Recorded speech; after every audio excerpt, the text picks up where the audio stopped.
এখন পুরো শহর পানিতে ডুবে গিয়েছে। চারদিকে শুধু পানি আর পানি, আর তার মধ্যে ঘুরে বেড়াচ্ছে ভয়ানক সব কুমির, যেন পুরো শহরটি নরকে পরিণত হয়েছে। এই বিশাল বিপর্যয়ের মধ্যেই বাবা মেয়ে আটকে পড়েছে একটি ভয়ঙ্কর বেসমেন্টে। উপরে বাড়ছে পানি, বাইরে লুকিয়ে আছে মৃত্যু, আর সময় দ্রুত ফুরিয়ে যাচ্ছে। বাঁচতে হলে তাদেরকে এখনই বের হতে হবে সেই বিপজ্জনক পথ পেরিয়ে, যেখানে প্রতিটা মোড়েই অপেক্ষা করছে ভয়। তারা কি পারবে পালাতে? আজকে আমরা এই ভয়ঙ্কর গল্পটি জানবো।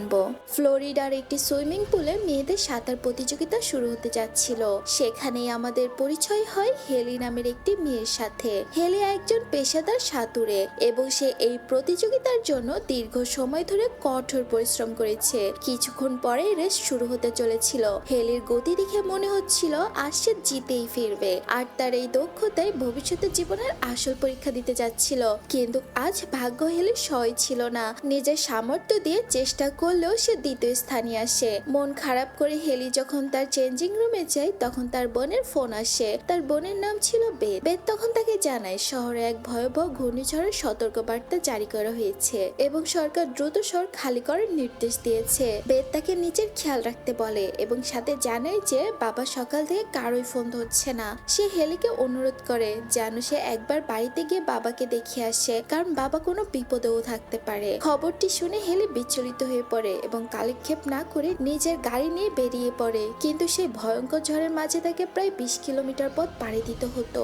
পথে সে বারবার বাবাকে ফোন করার চেষ্টা করে, কিন্তু বাবা ফোনই ধরছিল না। চারিদিকে পুলিশের ব্যারিকেড দেওয়া ছিল। পথে তার দেখা হয় তার বোনের প্রাক্তন বয়ফ্রেন্ড ওয়ানের সাথে, যে ফ্লোরিডা পুলিশের কর্মকর্তা ছিল। ওয়াইন তাকে জানায় ঝড়ের কারণে মূল রাস্তা বন্ধ করে দেওয়া হয়েছে এবং তার ফিরে যাওয়াই ভালো হবে। কিন্তু হেলির কাছে নিয়মের চেয়ে বাবার কাছে পৌঁছানো অনেক জরুরি ছিল। সে পুলিশের সমস্ত সতর্ক বার্তা উপেক্ষা করে অন্য রাস্তা দিয়ে এগিয়ে যায়। শহরের অবস্থা তখন ক্রমেই খারাপ হচ্ছিল। সব জায়গায় পানি জমতে শুরু করেছে এবং রেডিওতে বারবার শহর ছাড়া ঘোষণা দেওয়া হচ্ছে। সমস্ত বাদ পেরিয়ে হেলি নিজের বাড়িতে পৌঁছায়, কিন্তু সেখানে বাবাকে খুঁজে পাওয়া যায় না। তবে সে তাদের পোষা কুকুরটিকে দেখতে পায়। হেলি আরো চিন্তিত হয়ে পড়ে, কারণ তার বাবা কুকুরটিকে ছাড়া কোথাও যেতেন না। সে দ্রুত বেথকে ফোন করে সব জানায়। বেথ তাকে শান্ত করার চেষ্টা করে বলে বাবা হয়তো তাদের পুরনো বাড়িতে গিয়েছে। হেলি তার সাথে কুকুরটিকে নিয়ে সেই বাড়ির দিকে রওনা দেয়। সেখানে পরিস্থিতি আরো ভয়াবহ ছিল। রাস্তাঘাট পানির মধ্যে ডুবে গিয়েছিল এবং গাছপালা উপরে উপরে পড়ে যাচ্ছিল। বাড়ির সামনে বাবার ট্রাকটি দাঁড়িয়ে থাকতে দেখে হেলি স্বস্তির নিঃশ্বাস ফেলে। বাড়ির দরজা খোলাই ছিল, তাই হেলি চিন্তিত হয় যে বাবা হয়তো ভেতরেই আছেন। সে বারবার বাবাকে ডাকতে থাকেন, কিন্তু কোনো উত্তরই পাওয়া যায় না। চারদিকে নিস্তব্ধতা তার উদ্বেগ আরো বাড়িয়ে দেয়। শেষ চেষ্টা হিসেবে সে বাবার ফোনে কল দেয় এবং রান্নাঘর থেকে ফোনের রিংটংও শুনতে পায়। সেখানে গিয়ে সে দেখে ফোনটি পড়ে আছে। হেলি তখন বুঝতে পারে হয়তো কোনো বড় দুর্ঘটনা ঘটে গিয়েছে। এমন সময় গ্যারেজ থেকে তাদের কুকুরের ঘেউ ঘেউ শব্দ শোনা যায়। হেলি নিচে গিয়ে দেখে কুকুরটি খোলা বেসমেন্টের দিকে তাকিয়ে চিৎকার করছে। হেলি সাহস সঞ্চয় করে এবং সেই অন্ধকার বেসমেন্টে নামতে শুরু করে। ভেতরের পরিবেশটা ছিল অত্যন্ত ভয়াবহ। পুরো মেঝে কাদার নোংরা পানিতে ভরেছিল।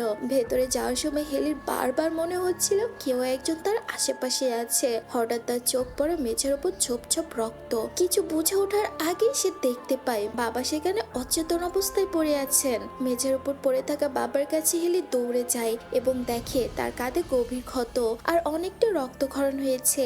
এটি দেখে পরিষ্কার বোঝা যাচ্ছিল যে কোনো এক বিপজ্জনক প্রাণী তার উপর হামলা করেছে। হেলির স্পন্দন বেড়ে গিয়েছিল।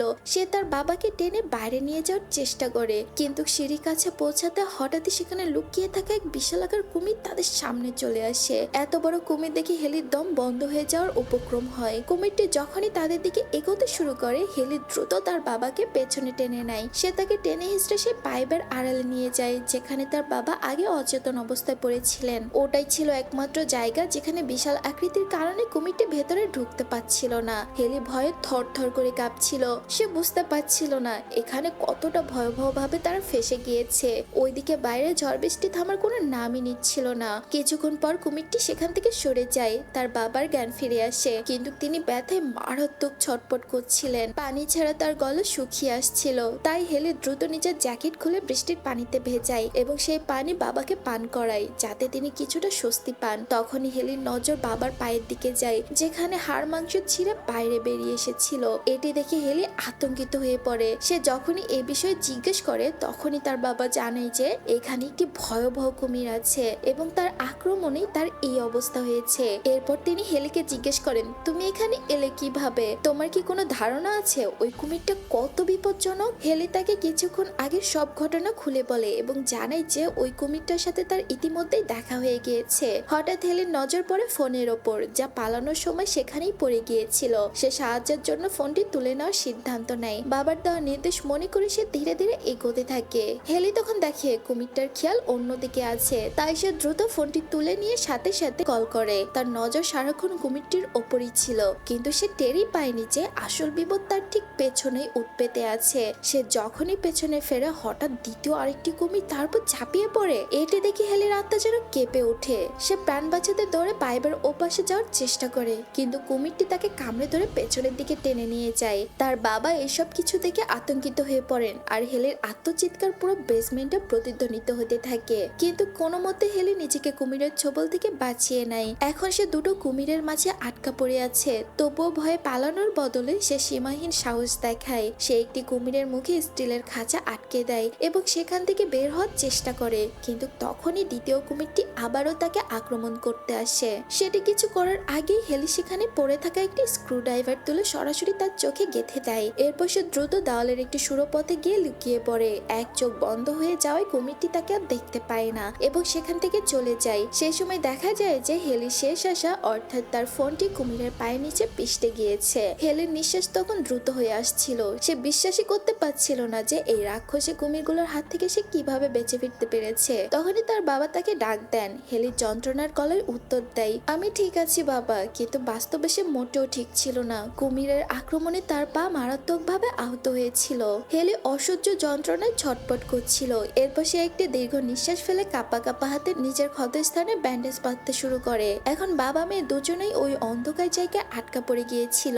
না ছিল কোনো আলো, না ছিল সাহায্যের কোনো আশা। কিন্তু এর চেয়ে বড় বিপদ হচ্ছিল এই যে বাইরের পানি এখন ধীরে ধীরে বেসমেন্টের ভেতরে ঢুকতে শুরু করেছে। তারা দুজনেই বুঝতে পারছে দ্রুত এখান থেকে বের হতে হবে, কারণ একবার যদি পুরো বেসমেন্টে পানিতে ভরে যায় তবে কুমিরের হাত থেকে বাঁচা অসম্ভব হয়ে পড়বে। তখনই হেলির বাবা একটি রডের সাহায্যে নিজের পায়ের হাড্ডিকে আবারও ভেতরে ঠেলে দেয় এবং বেল দিয়ে পাটি শক্ত করে বেঁধে ফেলেন, যাতে কিছুটা সাপোর্ট পাওয়া যায়। এইদিকে হেলি যখন আশেপাশে বিপদের কোনো অনুভব করে না, তখন সে বাইরে বেরিয়ে ধীরে ধীরে এগোতে থাকে। তখন সে দেখতে পায় পানিতে ডুবে থাকা রাস্তায় কিছু চোর এটিএম মেশিন থেকে টাকা চুরি করছে। সাহায্যের আশা দেখে হেলি জোরে চিৎকার করে ওঠে এবং তাদের দিকে টর্চের আলো ফেলে। ভাগ্যক্রমে একজন চোর টর্চের আলো দেখে ফেলে। সে যখনই হেলির দিকে এগোতে যাবে তখনই তার সঙ্গী পেছন থেকে জোরে চিৎকার করে ওঠে। সে পেছনে ফিরে দেখে একটি কুমির তার সঙ্গীকে ধরে পানির নিচে টেনে নিয়ে গিয়েছে। এই দৃশ্য দেখে তার আত্মা কেঁপে ওঠে। সে তখনই দৌড়ে দোকানের ভেতরে যাওয়ার চেষ্টা করে, কারণ তার ভাই এখনো দোকানের ভেতরেই ছিল। কিন্তু সে ভেতরে পৌঁছানোর আগেই কুমির তার উপর হামলা করে। তার ভাই কিছু বুঝে ওঠার আগে সেই কুমিরটি তাকে শিকার করে নেয়। এই দৃশ্য দেখে হেলি ভেতর থেকে শিউরে ওঠে, আর তার শেষ আশাটুকু শেষ হয়ে গিয়েছিল। এখন সে বুঝতে পারে যে এই এলাকাটি একটি খোলা সমুদ্রের মতো হয়ে গিয়েছে, যেখানে শুধু এই রাক্ষসী কুমিরদের রাজত্ব। তখনই তার বাবা তাকে কর্নার দিকে একটি রাস্তার কথা বলেন, যা সরাসরি ওপরের বাড়ির প্রবেশ পথ পর্যন্ত গিয়েছে। তিনি বলেন, বেসমেন্টের সব পাইপ ওই ছিদ্র দিয়েই ওপরে গিয়েছে। তুমি যদি ওই দরজাটা খুলতে পারো তবে আমরা এখান থেকে বের হতে পারবো। এরপর হেলি কুমিরের ওপর নজর রেখে ধীরে ধীরে সে কর্নারের দিকে এগোতে থাকে, যেখানে বাইরে বের হওয়ার রাস্তা ছিল। কিন্তু অনেক চেষ্টা করার পরেও সে দরজাটি খুলতে পারছিল না। আসলে সেই দরজার ওপরে ভারী আসবাবপত্র রাখা হয়েছিল, যার ফলে সেটি খোলা হেলির পক্ষে অসম্ভব ছিল। হেলি এখন পুরোপুরি হতাশ হতে শুরু করে। তার সাহস ধীরে ধীরে ভাঙতে থাকে। এরই মধ্যে বেসমেন্টের পানির স্তর বাড়তে দেখে তার বাবা আন্দাজ করে যে প্রায় 1 ঘন্টার মধ্যে পুরো বেসমেন্টে পানিতে ডুবে যাবে। অর্থাৎ তারা যদি 1 ঘন্টার মধ্যে এখান থেকে বের হতে না পারে তবে তারা পানিতে ডুবে এখানে মৃত্যুবরণ করবে। তখনই বাইরে থেকে কারো গলার আওয়াজ শোনা যায়। হেলি দ্রুত সেই ছোট ছিদ্র দিয়ে বাইরে তাকিয়ে দেখে যে 2 জন পুলিশ সেখানে এসেছে। তাদের মধ্যে একজন ছিল সেই তরুণ অফিসার ওয়াইন তার সঙ্গীকে বাইরে অপেক্ষা করতে বলে নিজে হেলির বাড়ির দিকে এগোয়। আসলে সে দেখতে চেয়েছিল যে হেলি বাড়িতে ফিরেছে কিনা। ওয়াইনের আশায় তাদের মনে এক নতুন আশার আলো জেগে ওঠে। হেলি তাকে সাহায্যের জন্য চিৎকার করে ডাকতে থাকে, কিন্তু তীব্র ঝড় আর মুষলধারে বৃষ্টির কারণে তার আওয়াজ ওয়াইনের কান পর্যন্ত পৌঁছাতে পারছিল না। তাই তার বাবা একটি কোদাল দিয়ে পাইপের ওপর আঘাত করে শব্দ করতে শুরু করেন। এই শব্দ ওয়াইনের কানে পৌঁছায় এবং সে শব্দ অনুসরণ করে বেসমেন্ট পর্যন্ত পৌঁছিয়ে যায়। কিন্তু তার মোটেও ধারণা ছিল না সে সরাসরি মৃত্যুর ভেতর মুখে যাচ্ছে। সে যখনই ভেতরে উকি দেয় সে হেলিকে দেখতে পায়। হেলি তাকে সতর্ক করে ভেতরে আসতে নিষেধ করছিল, কিন্তু ওয়াইন কিছুই বুঝতে পারছিল না। এবং তখনই হঠাৎ একটি কুমির তার উপর ঝাঁপিয়ে পড়ে। তাকে বাঁচানোর জন্য হেলি তার দিকে দৌড়ে যায়, কিন্তু ততক্ষণে অনেক দেরি হয়ে গিয়েছিল। ওয়াইনের খেলা শেষ হয়ে গিয়েছিল। তার আরেক সঙ্গীকে বেশ কিছু কুমির ঘিরে ফেলে নির্মমভাবে মেরে ফেলে। এরই সাথে হেলিদের বেঁচে থাকা শেষ আশাটুকুও ধূলিসাৎ হয়ে যায়। এখন বেসমেন্টের পানি তাদের গলা পর্যন্ত এসেছে। হেলি তার বাবাকে জড়িয়ে ধরে কাঁদতে থাকে। হেলিকে ভেঙে পড়তে দেখে তার বাবা তাকে সাহস যোগান। তিনি বলেন, কেঁদে আর কোনো লাভই হবে না, যাই হয়ে যাক আমাদের শেষ নিঃশ্বাস পর্যন্ত হার মানা চলবে না। এরপর তিনি হেলিকে একটি পরিকল্পনার কথা বলেন। তিনি বলেন, আমি শব্দ করে কুমিরগুলোর মনোযোগ অন্যদিকে টেনে নেব, আর ঠিক সেই সুযোগে তুমি ড্রেনেজ পাইপ দিয়ে বাইরে বেরিয়ে যাবে। এরপর তার বাবা একটি ইট দিয়ে পাইপের ওপর জোরে জোরে আঘাত করতে থাকে। শব্দ শুনতে একটি কুমির তার দিকে এগোতে শুরু করে, কিন্তু শেষ পর্যন্ত হেলির বাবা উপর থেকে কংক্রিট ফেলে দেয় এবং কুমিরটি তার নিচে খুব বাজেভাবে আটকে যায়। ততক্ষণে হেলি সাঁতরে ড্রেনেজ পাইপ পর্যন্ত পৌঁছিয়ে যায়, কিন্তু সেখানে সে এক ভয়াবহ সত্য জানতে পারে যে বেসমেন্টে তারা লুকিয়ে ছিল সেখানে সেই কুমিরগুলোর ডর্জন ডর্জন ডিম পড়েছিল। হেলি তখন বুঝতে পারে কুমিরগুলো কেন এত আক্রমণাত্মক ছিল। তখনই তার নজর ওয়ানের লাশের উপর পড়ে। তাকে কুমিরগুলো ছিঁড়ে ফেলেছিল। হেলি তার কাছ থেকে একটি বন্দুক পেয়ে যায়। ইতিমধ্যে দেখা যায় সে দ্বিতীয় কুমিরটি ড্রেনেজ পাইপ দিয়ে ভেতরে ঢুকতে শুরু করেছে। এই বিপদ সম্পর্কে অজানা হেলি কিছু বুঝে ওঠার আগেই কুমিরটি তার হাতে অনেক জোরে একটি কামড় দেয়। হেলি যন্ত্রণায় চিৎকার করে ওঠে, কিন্তু এটাই ছিল তার জন্য একটি সুযোগ। সে সাথে সাথে কুমিরটির মুখের ভেতরে গুলি চালিয়ে দেয়। গুলির তীব্র আওয়াজের সাথে সাথে কুমিরটি সেখানেই মারা যায়। যদিও এই আক্রমণে হেলির হাত মারাত্মকভাবে আহত হয়েছিল, কিন্তু এখন থেমে থাকার একদম সময় ছিল না। তাকে এখনো প্রায় 5 মিটার লম্বা সেই ড্রেনেজ পাইপটি পার হতে হবে। হেলি একটি দীর্ঘ নিঃশ্বাস ফেলে সাহস সঞ্চয় করে এগোতে থাকে। তার মতে একজন পেশাদার সাঁতারের জন্য দম আটকে এতটুকু দূরত্ব সাঁতরানো কঠিন ছিল না, কিন্তু সামান্য ভুল তাকে সরাসরি মৃত্যুর দিকে ঠেলে দিতে পারত। পাইপের অন্য প্রান্তে সে আরেকটি কুমিরকে দেখতে পায়। এখন তার সামনে এগিয়ে যাওয়া ছাড়া আর কোনো পথই ছিল না। সে গায়ে সর্বশক্তি দিয়ে সাঁতরে কোনো মতে পাইপটি পার হয়ে যায়, কিন্তু বাইরে বের হওয়া মাত্র একটি কুমির তার উপস্থিতি টের পায়। তবে কুমিরটি পৌঁছানোর আগেই হেলি পানি থেকে ডাঙায় উঠে আসে। জোরে সাঁতরানোই তো ছিল তার পেশা।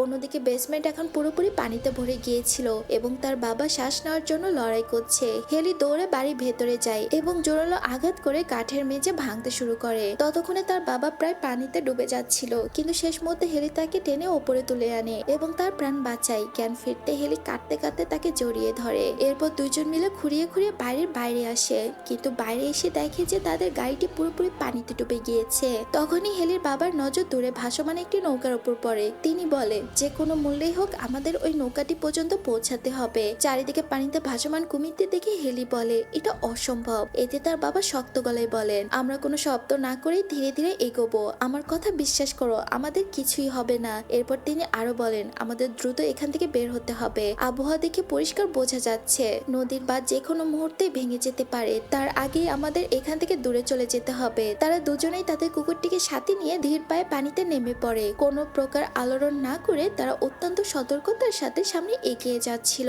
কিন্তু যখনই তারা পানির মাঝপথে পৌঁছায় একটি কুমির দ্রুত গতিতে তাদের দিকে এগোতে শুরু করে। তারা দুজনে একদম স্থির হয়ে দাঁড়িয়ে থাকে এবং কুমিরটি তাদের মাঝখান দিয়ে বেরিয়ে যায়। তখনই দূর থেকে হঠাৎ নদীর বাঁধ ভেঙে যাওয়া প্রচন্ড শব্দ শোনা যায়। এটি শুনে হেলির বাবা তাকে বলেন, আমাদের হাতে আর একদমই সময় নেই। তোমাকে এখনই সাঁতরে নৌকাটির কাছে যেতে হবে এবং সেটি আমাদের নিয়ে আসতে হবে। তুমি কি এই কাজটি করতে পারবে? যদি পারো তাড়াতাড়ি সেখানে যাও। হেলি তখন সাহস সঞ্চয় করে এবং প্রচন্ড গতিতে সাঁতরে নৌকার দিকে এগিয়ে যেতে থাকে। পানির আলোড়নে সবকটি কুমির তার পেছু নেয়, কিন্তু হেলি সময় মতো নৌকায় পৌঁছিয়ে যায়। বাঁধের পানি এখন দ্রুত গতিতে তাদের দিকে ধেয়ে আসছিল।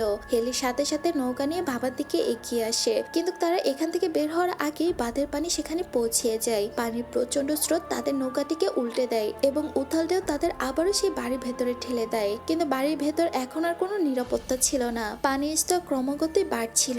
পানির স্রোত এতটাই তীব্র ছিল যে হেলি ভাসতে ভাসতে রান্নাঘরে পৌঁছিয়ে যায়। সেখানে সে একটি ওয়াকিটকি খুঁজে পায় এবং পুলিশের সাথে যোগাযোগের চেষ্টা করে, কিন্তু পানিতে ভিজে যাওয়া ওয়াকিটকি কাজ করছিল না। অন্যদিকে তার বাবা ভাসতে ভাসতে সিঁড়ির কাছে পৌঁছিয়ে যায়। সেখানে তিনি ফ্লেয়ার গান খুঁজে পান। তিনি সেগুলো জ্বালিয়ে নিজের কুকুরটিকে পানিতে বের করে দেওয়ার চেষ্টা করেন, কিন্তু তখনই হঠাৎ একটি কুমির তার উপর ঝাঁপিয়ে পড়ে এবং এক ঝটকায় তার হাত মারাত্মকভাবে জখম হয়। বাবার যন্ত্রণা কাতর চিৎকার শুনে হেলি দ্রুত তার দিকে এগিয়ে যায়, কিন্তু সেই হিংস্র কুমিরটি এখন হেলির দিকে এগোতে থাকে। হেলি তখন সর্বশক্তি শক্তি দিয়ে সাঁতরে কোনো মতে বাথরুমের ভেতরে ঢুকে পড়ে। কুমিরটি সেখানে পৌঁছে যায়। তখন হেলি বুদ্ধি খাটিয়ে কুমিরটিকে কোনো মতে গোসলের এরিয়ার কাছে নিয়ে যায় এবং তাকে সেখানেই আটকে দেয়, যার ফলে কিছুক্ষণের জন্য বিপদ আটকে পড়ে। এরপর হেলি তার বাবা এবং কুকুরটিকে সামলে ওপরের দিকে এগিয়ে আসে। তখনই তার কানে একটি হেলিকপ্টারের আওয়াজ আসে। হেলি তখন বুঝতে পারে উদ্ধারকারী দল হেলিকপ্টার নিয়ে মানুষকে খুঁজছে। সে দ্রুত একটি ফেয়ার গান জ্বালায় এবং জানলা দিয়ে ইশারা করতে থাকে, কিন্তু তখনই হঠাৎই একটি কুমির জানলা ভেঙে ভেতরে ঢুকে পড়ে, যার ফলে পুরো ঘর পানিতে ভেসে যায়। হেলি আতঙ্কিত হয়ে তার ফ্লেয়ার গানটি খুঁজতে থাকে, যা তার হাত থেকে ফসকে পানিতে পড়ে গিয়েছিল। তখনই কুমিরটি তার উপর হামলা করে এবং তাকে কামড়ে ধরে পানিতে বনবন করে ঘুরতে থাকে। তবুও হেলি হার মানে না। সে পানিতে ডুবে থাকা ফ্লেয়ার গানটি তুলে নেয় এবং সরাসরি কুমিরটির চোখে গেঁথে দেয়। কুমিরটির যন্ত্রণায় ছটপট করতে থাকে। সুযোগ বুঝে হেলি নিজেকে ছাড়িয়ে দ্রুত বাড়ির বাইরে বেরিয়ে আসে। বাইরে পানির স্রোত অত্যন্ত তীব্র ছিল। সে বাড়ির ছাদ আঁকড়ে ধরে নিজেকে ভেসে যাওয়া থেকে রক্ষা করে। তখনই সেই কুমিরটি আবারও তাকে আক্রমণ করার চেষ্টা করে, কিন্তু পানির প্রচন্ড স্রোতে কুমিরটিকে দূরে সরিয়ে নিয়ে যায়। সে মুহূর্তে হেলির বাবাকে দেখা যায়, যিনি ভাঙা পা এবং একটি হাত হারানোর পরেও সাহস হারায়নি। তিনি তার কুকুরটিকে নিয়ে কোনো মতে ছাদে পৌঁছিয়ে যান, কিন্তু হেলি তখনও বিপদে ছিল। ছাদের ওপর তার হাতের বাঁধন ধীরে ধীরে আলগা হয়ে যাচ্ছিল। ঠিক শেষ মুহূর্তে তার বাবা সেখানে পৌঁছায় এবং তাকে টেনে তুলে নেয়। এখন পুরো শহর পানিতে ডুবে গিয়েছিল। চারদিকে শুধু গভীর পানি, আর তার মধ্যে ঘুরে বেড়াচ্ছে ভয়ানক সব কুমির, যেন পুরো শহরটি নরকে পরিণত হয়েছে। তখনই তাদের কুকুরটি আকাশের দিকে তাকিয়ে জোরে জোরে ঘেউ ঘেউ করতে থাকে। হেলি পেছনে ফিরে তাকাতেই হেলিকপ্টারের আলো দেখতে পায়। বাঁচার আশা দেখে তার চোখে পানি চলে আসে। সে দ্রুত ফেয়ার গান জ্বালিয়ে সংকেত দেয়। এইবার উদ্ধারকারী দল তাদের দেখে ফেলে এবং তাদের উদ্ধার করে নেয়। আর এখানে এই ভয়াবহ সিনেমাটি শেষ হয়ে যায়। তো বন্ধুরা, কেমন লাগলো এই ভয়াবহ কুমিরের গল্প অবশ্যই কমেন্ট বক্সে জানিয়ে দিবেন। আর এরকম সার্ভাইভাল সিনেমা যদি আপনারা আরো দেখতে চান অবশ্যই আমাদেরকে জানাবেন, এবং আপনাদের পছন্দের কোনো সিনেমা থাকলে কমেন্ট বক্সে জানিয়ে দেবেন। এতক্ষণ পর্যন্ত আমার সাথে থাকার জন্য আপনাদের সবাইকে অনেক ধন্যবাদ। ভালো থাকবেন, সুস্থ থাকবেন। আল্লাহ হাফেজ।